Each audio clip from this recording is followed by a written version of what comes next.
Money Time Podcast. It's about everything.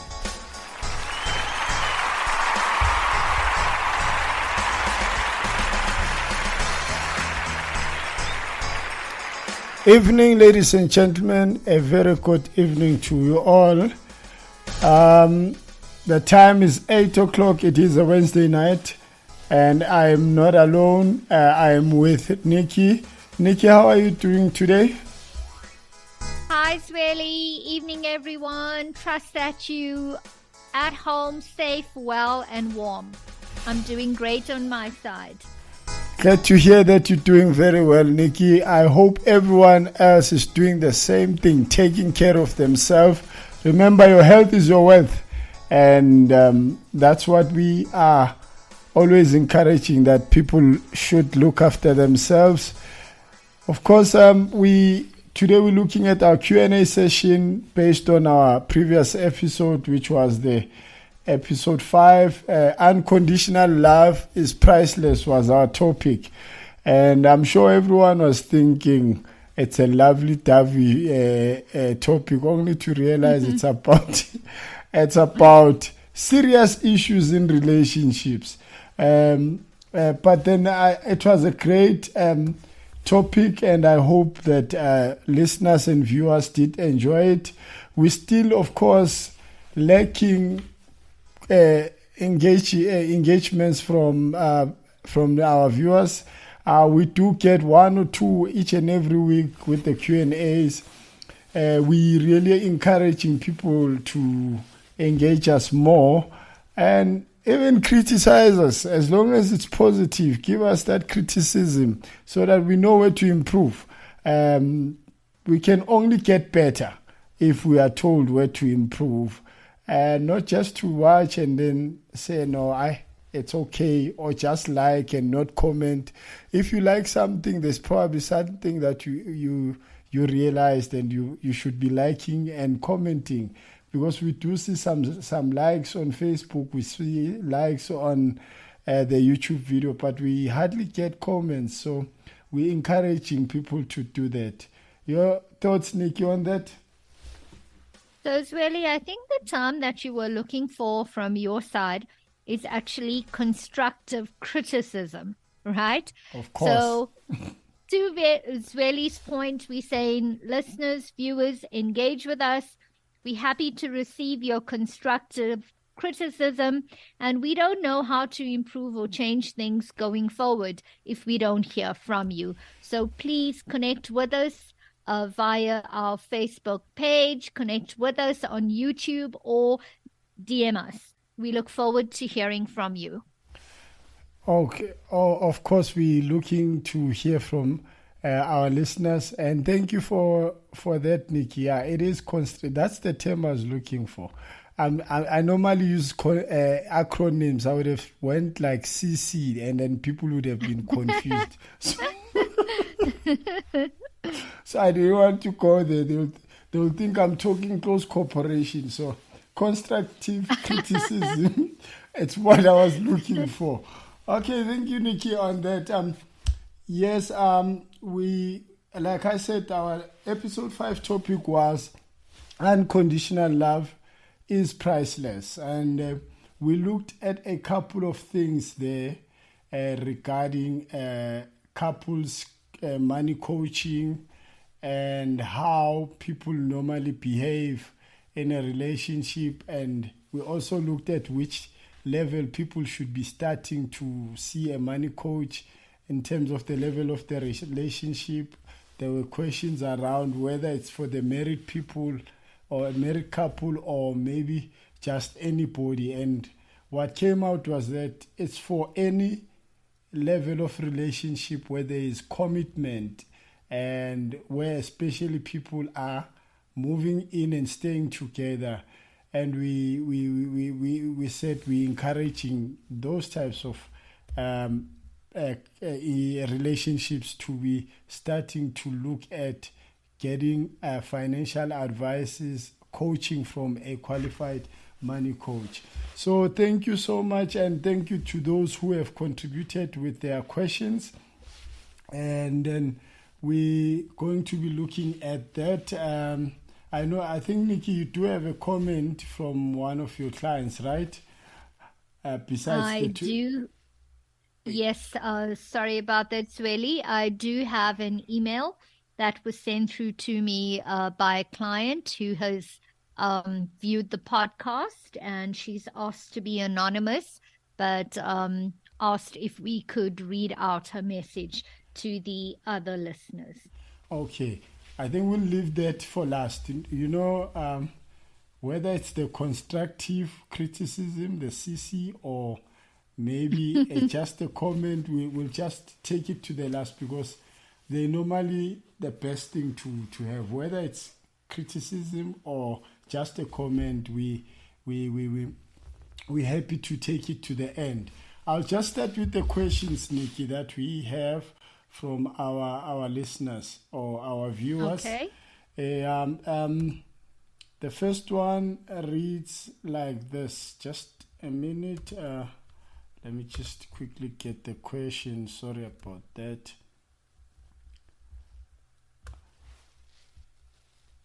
Okay, it says, "Hi, Nikki and Zweli. Thank you for such a great topic, which is very relevant. My question is, what do I do as I find myself in a situation where I am now married and I only find out after marriage that my partner was dishonest about their financial situation?" Yo. Oh gosh. I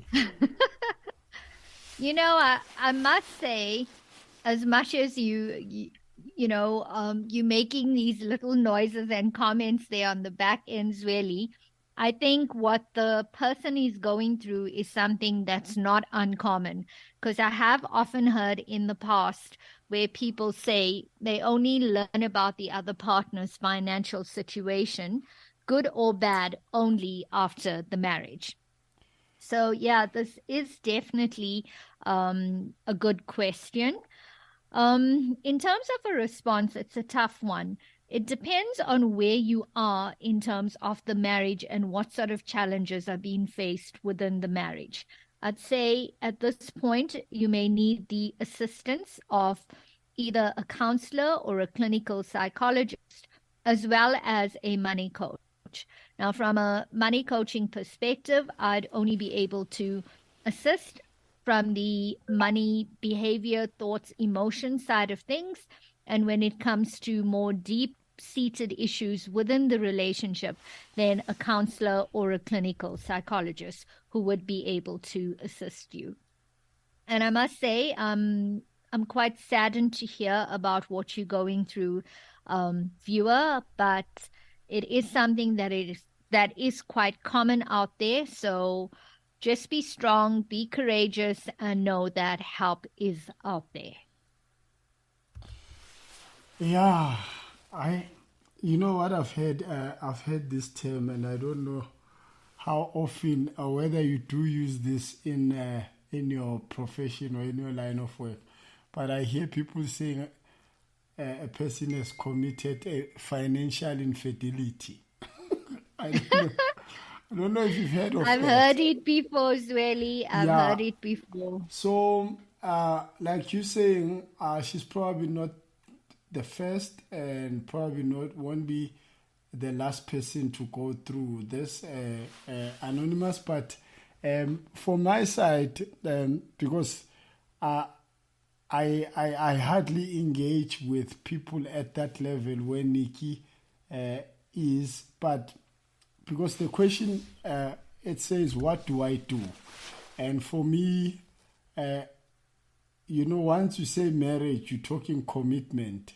And commitment means teamwork now in this case. My advice would be try and find help as a couple, because if you find out that the partner has been dishonest, there's probably two reasons in this case. The first reason would be he didn't want to disappoint you, and maybe, or she didn't want to. Because now it sounds like I'm assuming that it's only men that can be dishonest with their money.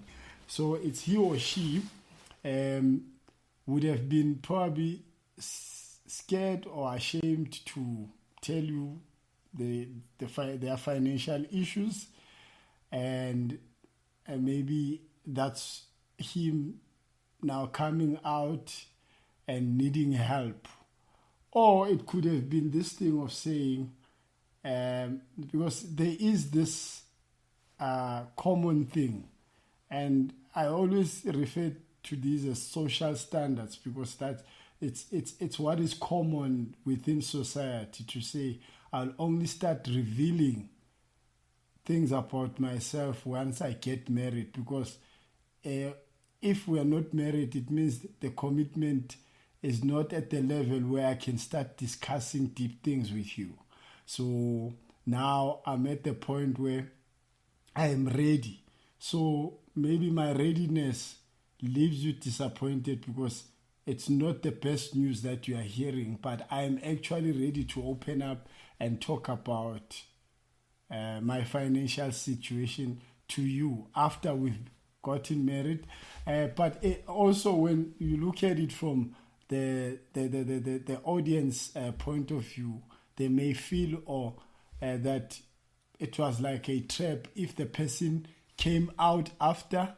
It was like they were waiting for the moment for a commitment so that they are not left by their partner. But I think now that you are facing the challenge, my advice is get help.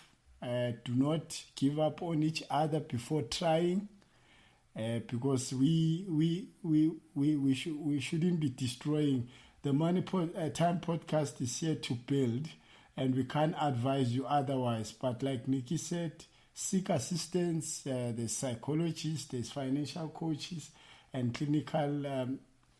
I think you said financial. Yeah. Those are the available avenues that you can take in terms of getting help. So, but my message is, it's now a teamwork. There's no longer him or her. I, myself, it's we. And now, in this case, you are supposed to say, moving forward, now that you found out that your partner was not honest, we need a solution, instead of saying, I must find my way out. The starting point is trying to find a solution, and like Nikki has stated, there are a couple of options available in order for the couple to get help. And hopefully also the dishonest partner is willing to go through the exercise of changing their financial situation, because it is possible. It is possible. You probably got married after COVID. Maybe also those are the reasons why things are this bad. So you'll never know. There's a lot of reasons, but not to speak on behalf of the dishonest person. I think the best thing that Nikki, don't laugh, because now it sounds like I'm joking about Really, this. the dishonest person, if they're listening, they're more than likely saying, thank you, Zweli, for these wonderful words of support. Yes, because we are supposed to build, not destroy. And we're talking about a marriage here. So we want to really overcome this situation. And hopefully the person who's in the wrong in this case will also find it serious to go through the process of getting help and changing their financial situation. Thanks, Zweli. I'm certain the listeners out there are taking what you said to heart. And I do agree, I may laugh, but we are not here to break up marriages. We are here to build marriages. Of course. I'd be very disappointed to hear that a couple came online and they divorced online after your financial coaching session. People were like, okay, thank you, Nikki. We'll see each other in court. So, but yeah, just to wrap it up on a serious note, we really feel we hope and pray that the couple can find a solution, and we believe there are solutions. like Nikki has suggested. So nothing is impossible here. It can still happen that the situation can be turned around. Okay, we'll move to the next question, Nikki. The next question is, it says, my church offers premarital counseling to couples before marriage. They cover money in this counseling they cover money in these counseling sessions. Is it the same as what you offer customers?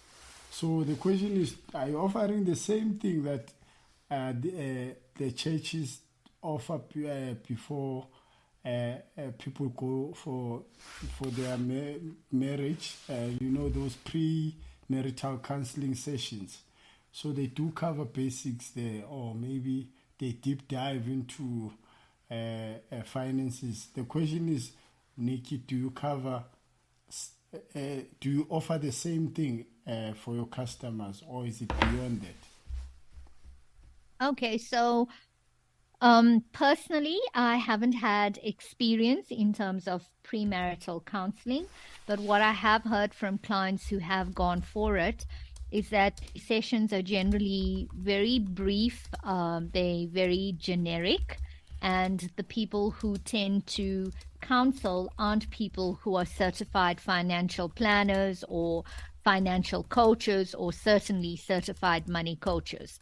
So the response would be, what your church is offering and what I'm offering has the same foundation in terms of discussing money matters, but the way in which we deliver it would be very different. And I guess from my side, it would be more detailed. And also in terms of my training, I've been trained on a step-by-step methodology that I have learned from the Money Coaching Institute during my certification process. Okay. So we're covering the same foundation, but I think the manner in which we do it and the methods that we use would be very different. Okay, I've looked at it different. I would say the goal is the same, but the strategy is different in terms of approach. Yes. Because I'm sure whoever who's in charge of the session, like that pastor or reverend or the bishop or whoever that is responsible, doesn't probably have the qualifications to do it, but they've trained them on basics, finance guidance, or they've made research. And I'm sure with them it's about, I can imagine the bishop or the pastor going, my children, it's important to save, for hard times, and you must just make sure you tithe a lot in the they'll also encourage the couple to plow more seeds into the church, and so that they can be rewarded more. But I think jokes aside, it would be the same goal but different approaches in my understanding, because I've looked at probably the sessions that I've done with you, Nikki, and you dig very deep, and sometimes it gets very emotional and rough. So I don't see a bishop going there, making people cry and asking them those difficult questions to answer. So the goal would be the same, but the strategy and the intensity won't be the same, because with the money coaching, you really have to open up and be as open as possible. Not that with the church premarital counsel, it won't be like that. But believe me, I'm definitely sure that they don't focus on money only. They'll focus on spirituality. They'll focus on prayer. They'll focus. So there is not much in terms of finances that they will touch compared to how Nikki will go about it. I believe it's also the amount of information will be different, because with money coaching, it's strictly focusing on money, finances, but then with premarital, it's a whole lot of things, family matters, Really, kids, yeah, yeah. So sorry to interrupt, Zweli. I think what you said earlier on sums it up quite nicely, where you say the goal is the same, but the strategy differs. yeah. All right. So I nailed it there. You see? You nailed it there. Yeah, they must stop just saying Nikki. They must say Nikki and Zoe because I'm getting I'm getting better in this thing. Not You definitely. certainly are, and you seem to be full of jokes this evening as well, Zweli. No, it's just that of course we need humor and even in these serious issues so that see we can see hope or feel that there is hope and there's a light at the end of the tunnel. We must not see just darkness there. So I'm just giving light that there's hope even if it sounds very bad. So the humor side is just an element of giving hope and laughter for people to see that it can still turn around. It's not as bad as it sounds. It's not as bad as it looks, Yeah, because even Certainly. yeah, any life situation, dead or alive, there's always humor there. There's always humor. You might be seeing somebody being pointed with a gun. Somebody else is laughing, and you are asking why are you laughing, and say you should have seen the eyes, his look, the way he looked as he was seeing the gun. It made me laugh. So you see, there's always humor even in bad situations. Some people can just laugh on the way you are staring at the guns. There's humor in everything. But yeah, I know these are serious issues and we take them very serious, and we believe that people can really turn these situations around. But yeah, the question was very good, and I'm saying it was good on the basis that a person who goes to marital Marital counseling. counseling would assume that no, we've done this, we are covered now. We don't need a couple's money coaching. We got, only to realize that the pastor was like, please take care of your finances, save. He'll speak the good language. I can see you guys. You are all focused. That's the language you'll get. Just to encourage unity. Whereas with money coaching, we start dissecting everything. Make you argue first before you get to reach a mutual agreement and start seeing things the same. So we start the fight Really? there. I'm thinking you've missed your calling here, hey? Are you serious? I like the sound of Reverend Zweli. You'll never know, hey? You'll never know. You'll never know. But yeah, as a reverend, I'll probably do that. Bring unity. I wouldn't touch on the archetypes and all that, but I know Nikki would start saying, "You are too generous for a husband," and then the husband would be like, and the couple, the lady would be like, "Yes, I told him. Just now, he was borrowing our neighbor money and he has never asked for it." You see, so with Nikki, we get straight into it. Whereas with the pastor, says, yeah, thou should love their neighbor as they love themselves, So it's going to be tricky. So yeah, the calling maybe in the future, we'll never know. But yeah. We'll never know, We'll Zweli. never know. Yeah, thank you.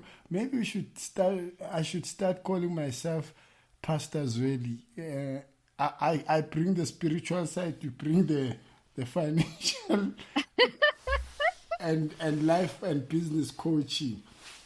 But yeah, Listeners, tell us what you think about this. Well, yeah, thank you so much, Nikki, for that. And thank you to the person that asked these questions because the people that were asking the questions, it's two questions, but they gave us a lot to say, and especially around both of them, they are very much relevant to couples. People who've gone to premarital counseling, I'm thinking they are assuming that all is well, they've done everything, they are covered, and so only to realize that it's not everything that you find there. So, Nikki, let me just give you the opportunity to read that email for us before we wrap up the session. Sure, certainly. So the client asked if we could just use her initials, which is JR. But let me read out the email. So the email reads as follows. Greetings, Nikki. When I heard the podcast, I felt like you were talking about me and my partner. My partner has accumulated debt because he bought me expensive gifts when we first met. I appreciate the gifts, but would prefer his love and time over any gift. We are working together through our now joint financial problems and will be reaching out to you soon to set up an appointment for couples money coaching. Stay blessed. Wow, that deserves a round of applause. So I must say, when I first read this email, what came to mind is the Five Love Languages by Gary Chapman. Are you familiar with this, Sweli?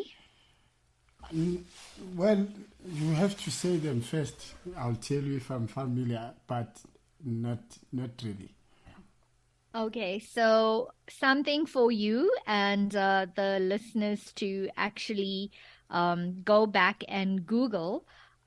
There's different types of love languages, and the author, Gary Chapman, speaks about five different love languages in his books. And one of the love languages is money or gifts, right? Okay. Actually, it's gifts, and gifts obviously require you to spend money. But just very quickly in summary format, there are five different love languages. So there's words of affirmation, there's acts of service, there's quality time, there's physical touch, and there's receiving gifts. So when I read this email, the first thing that came to mind is that the lady's partner is a person who expresses his love by giving gifts. And in her email, she says, I appreciate the gifts, but I would prefer his love and time over any gift. So it seems like her love language is quality time, whereas his is the receiving of gifts. So, yeah, I just thought I'd quickly share that. But that's the email from the client. And thank you, JR, for sharing. We appreciate this email. And I wish you and your partner all the best on that end as you jointly work through your financial challenges. And I certainly look forward to connecting with you when you reach out to me for a session. No, thank you very much, Nikki. For me, I'm saying it deserves a round of applause because it's us really touching another couple, which means we are achieving our goal. Our goal is to contribute positively towards changing people's life. That's all. Then I'm happy that the couple will be reaching out to you for help, and we certainly hope that. In fact, I'm positive that if they stay committed to the commitment of coming to you, then things will definitely change. And it's also obviously because you did make an example, and I think I did the same thing regarding the golf, and you are also talking about a guy saying the lady loves fast cars. and trying to Yes. impress. So when we love, love is blind, Nikki. We must all remember that we do things because of the good feeling that we have inside, and sometimes we go overboard and end up in situations which were not ideal to be in, but it's all in the name of loving somebody. So it can happen to a lot of people. Yeah, we're wrapping up. Thank you very much, Nikki, and thanks to our listeners. We hope you enjoy this one. For me, bye bye, Nikki. Thanks everyone for listening in. Zweli, thanks for an awesome Q&A. I look forward to engaging with you all during our next podcast in a week's time. Stay safe, stay warm, and have a wonderful evening. Bye. Bye, everyone.